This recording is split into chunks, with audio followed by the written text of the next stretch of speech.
Чыннан да, кеше тормышында мөгаллимнең роле һәм урыны бәяләп бетергесез дип әйтергә кирәк. Интернет бик ышанычлы булмаска да мөмкин. Менә сезгә килгәндә, сез ниндирәк укытучы? Минем генә кагыйдәләрем бар.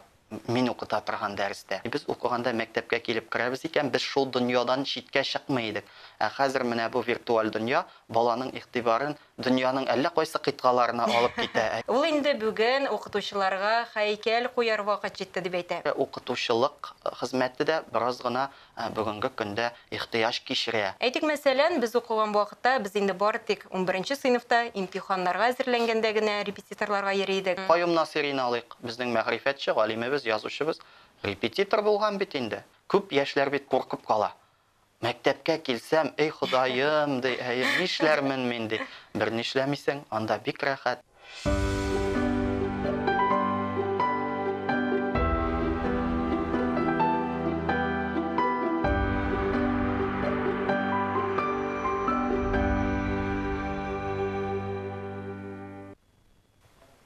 Хәерле көн, хөрмәтле тамашачылар. Татарстан 24 каналында турыдан-туры эфирда мәдәни агарту тапшыруы. Барыгызга да матур һәм уңышлы көн теләп, сезне сәламлыйм мин, Гөлүсә Сыңгатуллина.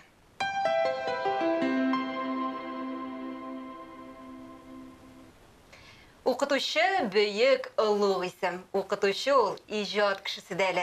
Чөнки аның һәр дәресе кабатланмас, төрлелек белән байтылган була. Балаларның күңеленә мәдәни һәм милли ырлык салучы да нәкъ менә ул. Тапшыруыбызның бүгенге кунагы татар теле һәм әдәбияты укытучысы, филология фәннәре кандидаты Рамил Гомәр улы Ханнанов. Хәерле көн, исәнмесез, хөрмәтле кунагыбыз, хуш килдегез. Сезне күрүебезгә без бик шат, без рәхмәт килгәнегез өчен. Һәм инде форсаттан файдаланып, сезне һәм барлык укытучыларны узып киткән әлеге бәйрәм белән котлап үтәсем килә. Сезгә инде барлык эшләрегездә дә зурдан-зур уңышлар һәм талантлы, тырыш балалар теләп калабыз. Сезнең алдыгызда баш иябез. Рәхмәт сезгә, чакыруыгызга. Хөрмәтле телевизор караучылар, сез дә безнең әңгәмәбезгә кушыла аласыз. Тапшыруыбызның кунагына сорауларыгыз булса, безгә шалтыратыгыз. Студиябыз телефоны 511 99 66. Һәм төбәкләр өчен түләүсез номер 8800 532 55. Рамил Гомәрович, әңгәмәбезгә күчкәнче башта инде сюжет карап битәргә тәкъдим итәм. Ул сезнең һөнәри бәйрәмегез хакында һәм сезнең турында булыр. Бергәләп карыйк әле. Игътибар экранга. Шатлыгыма сөенә, кайгым булса көенә, көндә гыйлем өләшеп, илтә белем иренә дип укытучыларга багышланган шигырь юллары яңгырый. Үз гомерен иң изге эшкә, мөгаллимлек хезмәтенә багышлаган шәхесләребезгә рәхмәтебезне аңлатырдай сүзләр табу җиңел түгел. Тормышта үз юлыбызны табарга, сәләтебезне ашарга ярдәм иткән мөхтәрәм остазларыбызны гомер буе искә алып яшибез. 5 октябрь хөрмәтле укытучыларыбыз һөнәри бәйрәмнәрен билгеләп уза. Студиябызның бүгенге кунагы филология фәннәре кандидаты, Татарстанның Язучылар берлеге әгъзасы, татар теле һәм әдәбияты укытучысы Рамил Гомәр улы Ханнанов. 50дән артык фәнни методик, фәнни публицистик, әдәби популяр мәкаләләр, белем бирү программалары, татар әдәбияты дәреслекләре, укытучыларга тәгаенләнгән методик кулланмалар, төрле темаларга иҗат ителгән дистәгә якын хикәяләр авторы да ул. Кунагыбызны һәм калган барлык мөгаллимнәребезне һөнәри бәйрәмнәре белән котлап, иң изге теләкләребезне юллыйбыз. Чыннан да, кеше тормышында мөгаллимнең роле һәм урыны бәяләп бетергесез дип әйтергә кирәк. Һәм без инде укытучыларыбызны яратып, алар инде безнең юл күрсәтүчеләребездә дип әйтергә яратабыз. Һәм аннан соң укытучы һөнәре ул, һөнәрләрнең һөнәре дип әйтүчеләр бар. Менә сез үзегез укытучы буларак әлеге сүзләр белән килешәсезме? Һәм ничегрәк ул укытучы булуы? Әлбәттә килешәм. Үзем дә бит инде мин кайчандыр мәктәптә белем алган, кичкенә генә малай, Әлмәт районы Шупай дигән авылда белем алдым мин. Анда мине бик белемле, әзерлекле укытучылар олы сукмак, олы тормыш сукмагына әзерләде. Безнең мәктәп кичкенә генә булса да, балалар саны бик аз булса да, бик көчле иде. Аның фәнни ягы да, техник ягы да, менә хәзер уйлыйм, Казанда бит инде иң алдынгы мәктәпләрдә, гомумән Татарстан һәм Россиядә иң алдынгы мәктәпләрдә бөтен мөмкинлеге булган мәктәптә эшлим. Һәм чагыштырып карыйм да үзебезнең мәктәпне. Чыннан да безнең мәктәп бик бай булган икән бит. Югыйсә без республика олимпиадаларында химиялар, биологиялардан, рус теле, татар телләреннән беренче урыннар алып кайта алыр идек микән ул вакытта. Димәк, инде шуннан да Әйе, лаеклы шәхесләр әзерлиләр. Укытучыларыма зур рәхмәт. Алар мине менә шушы юлга кертеп җибәргәннәр һәм инде мин Казанга килеп, педагогик югары уку йортында белем алдым һәм шул университетта үзем дә студентларга шактый гына белем бирдем әле. Һәм бүгенге көндә инде менә мәктәптә үзем яраткан эшемне, укыту эшен, мөгаллимлек эшен башкарам, шәкертләрем белән рәхәтләнеп эшлибез. Һәм инде яраткан фәннәрнең берсен татар теле һәм әдәбиятын укытасыз, шулай бит? Шулай һич шиксез инде туган телебезнең нечкәлекләрен, әдәбият һәм әдәбиятның төрле чорларын без балалар белән рәхәтләнеп, иркенләп, анализлап, аларның күңеленә нәкъ менә безнең үткәнебезне, бабаларыбызның традицияларын, гореф-гадәтләрен барысында салырга тырышабыз. Менә ничек уйлыйсыз, замана укытучысы ул нинди булырга тиеш? Аңа бүген нинди таләпләр бар? Замана укытучысы дигәндә бераз гына мин кискен карамыйм бу мәсьәләгә. Ни өчен дигәндә укытучы гомергә бер төслерәк инде ул. Аның калебе, аның йөрәге, аның акылы, аның кыйбласы һәр вакытта менә шул белем бирү, тәрбия бирү дип тибә, тәрбия бирү, белем бирү дип йөрәге яна һәр вакыт. Һәм инде ул гомергә шулай булып калырга тиеш тә. Әгәр шулай булмый икән, мин уйлыйм, балаларның күңеленә, ата-аналарның ышанычын яулау мөмкинлегенә ирешеп булмый дип. Теге эшләү мәсьәләсенә килгәндә, замана укытучысы элекеге белән чагыштырганда аерыла инде. Элек бит инде укытучы апаларыбыз, абыйларыбыз акбур белән яза иде кара тактага, без дә икенчерәк идек. Хәзер мөмкинлекләр күбәйде, хәзер инде акбурлар мәктәптән чыгып киттеләр, ләкин укытучы барыбер дә шул ук калды. Аның җаны, йөрәге, рухы.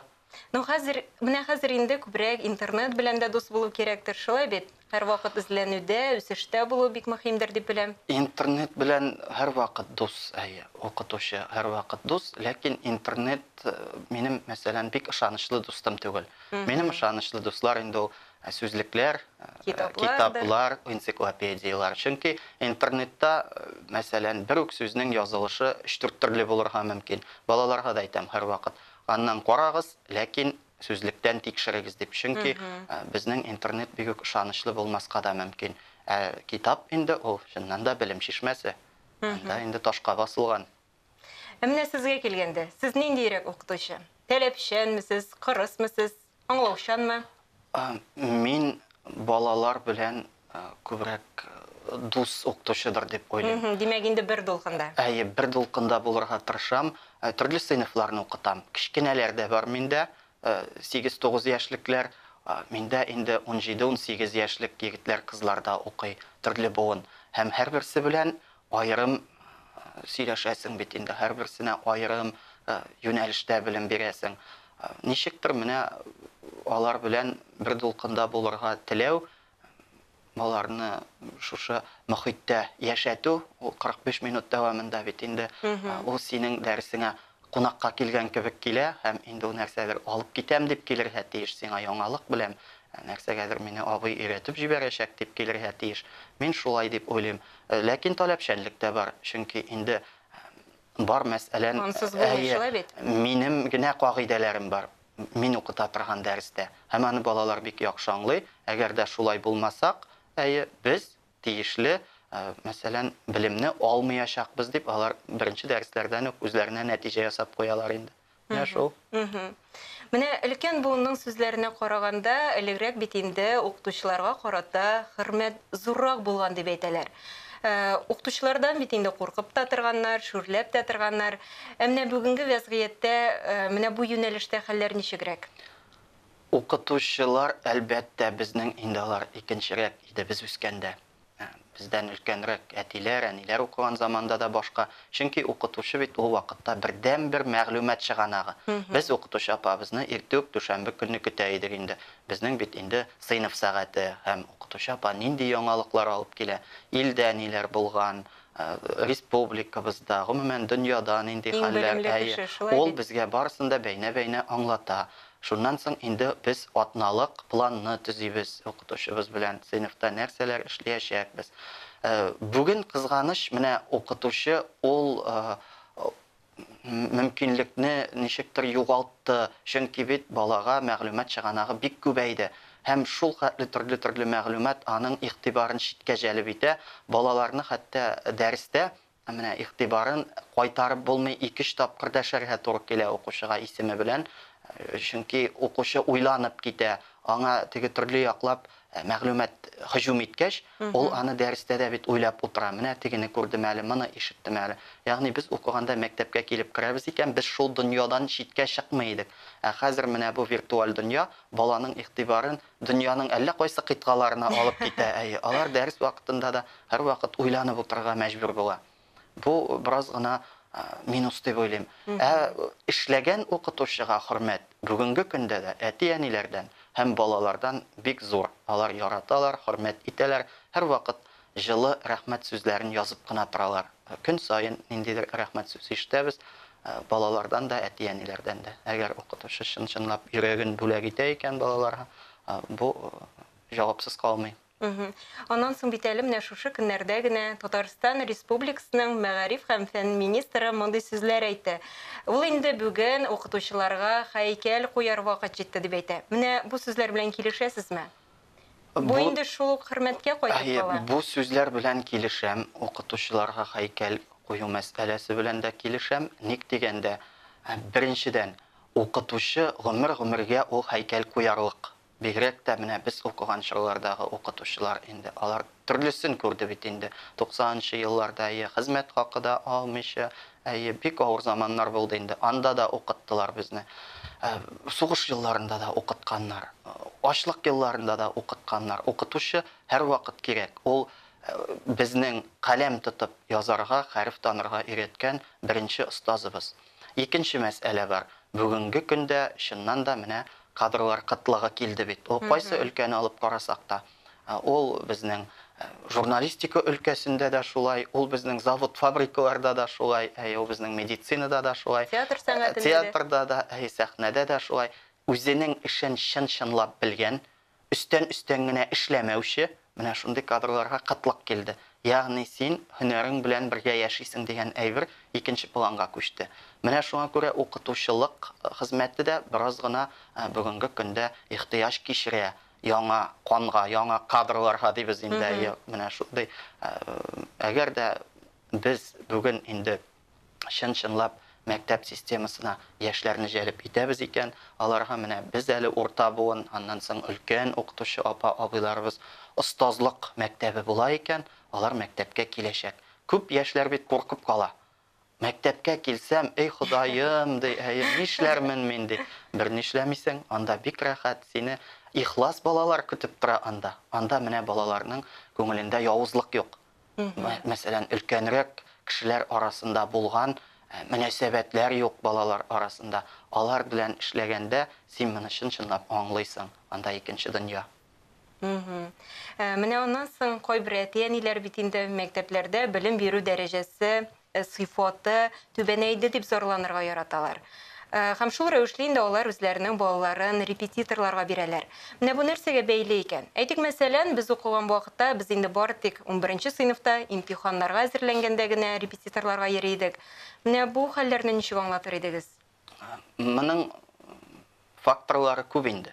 Аның һәрберсенә нечкәләп тукталып була, сәгатьләр буе сөйләп була.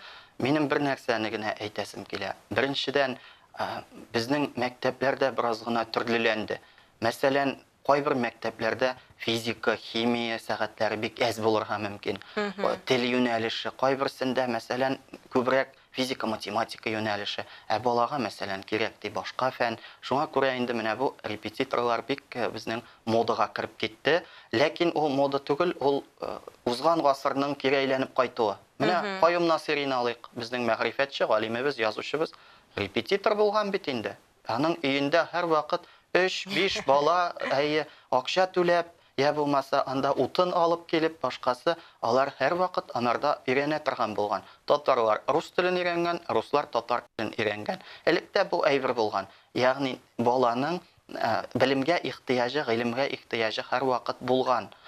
Инде мәктәпләргә килгәндә, чыннан да менә шәһәр мәктәпләрендә ул модада. Мәсәлән, авыл мәктәпләрендә, район мәктәпләрендә бит репетиторга йөгерәбез, анда чират торабыз дигән әйбер бик сирәк очрый инде.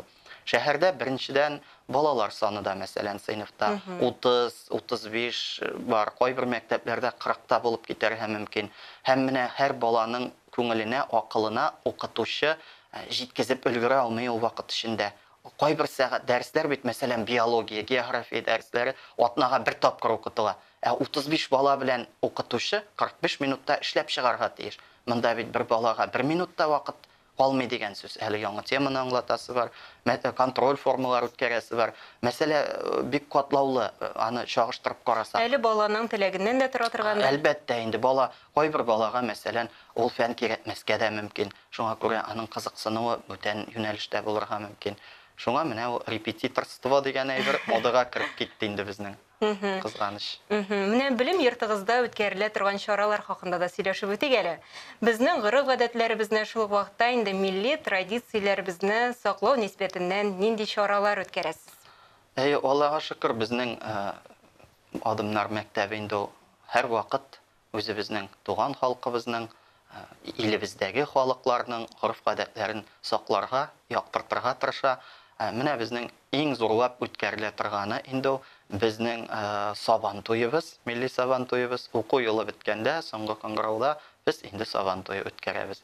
Яз көне инде без төрки халыкларның Нәүрүз бәйрәмен уздырабыз. Балалар бик теләп, карга боткалары ашап, самавырлардан чәйләр эчеп, шул рәвешле үтә. Аннан соң халыклар дуслыгы фестивале бөтен мәктәбебез белән уздырабыз инде. Һәр сыйныф аерым бер милләт вәкилен күрсәтә, аның җыр биюләрен, милли ризыкларын, аннан соң интеллектуаль яктан үсешен, белем һәр милләткә игътибар да бар икән. Игътибар бар. Менә моны әйтер идем инде, шул безнең зур традиция дип. Аннан соң инде безнең аерым сыйныфларда, мәсәлән, Сөмбелә бәйрәмнәре үтә инде. Татар егете, татар кызы, татар кызчыгы, татар малае, алар да безнең бик күңелле генә узып китә. Бию ансамбльләребез, безнең вокал ансамбльләребез һәр вакыт инде үз эшен башкара. Һәм инде һич шиксез республика күләмендә, Казан шәһәрендә уза торган бөтен конкурс, фестивальләрдә без катнашабыз, һәр вакыт актив ул яктан караганда. Менә адымнардан тыш, үзегез башка чараларга йөрисезме? Әйтик, музейларга, театрларга. Музейларга да чыгабыз. Менә бит хәзер Пушкин картасы дигән әйбер барлыкка килде әле укучыларга. Бик уңайлы ярдәм булды, Аллага шөкер.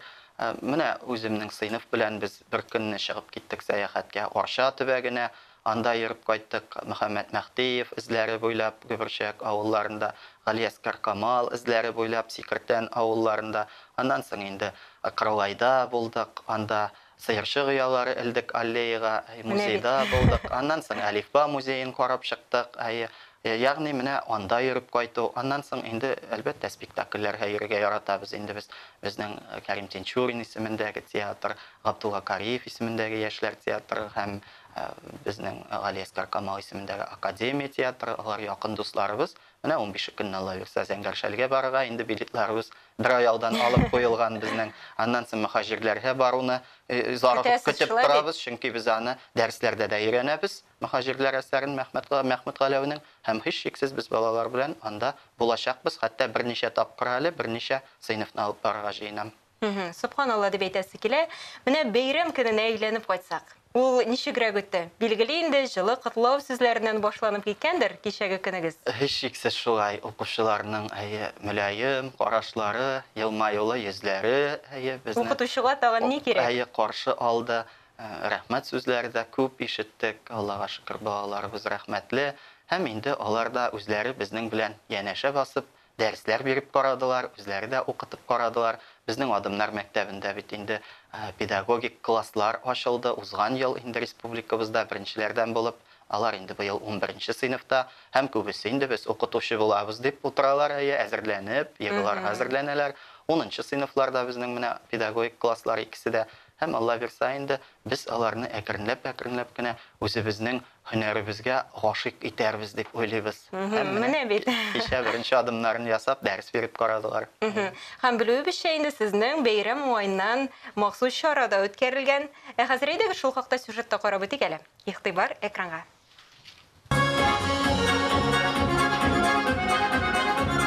Укытучы. Һәр баланың күңелендә уелып калучы фәрештәгә тиң шәхес. Һөнәри бәйрәмнәрендә аларга булган игътибарны тагын да арттырып, чәчәк бәйләмнәренә күмү гадәти хәл. Менә бүген без сезнең белән берлектә үзебезнең иң күркәм, иң чиста, иң матур, иң гүзәл бәйрәмебезне укытучылар көнен билгеләп үтәбез. Бу безнең өчен генә бәйрәм түгел, бу безнең тәрбияләп үстергән, безне кеше иткән әти-әниләребез бәйрәме.